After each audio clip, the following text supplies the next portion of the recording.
Sono Fabri Fabio da Forlì e sono qualificato per le finali italiane di Latte Art.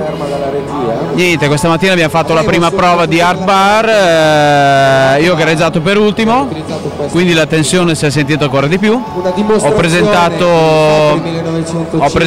un pappagallo appoggiato su un ramo di caffè e poteva andare un po' meglio sinceramente, però speriamo bene.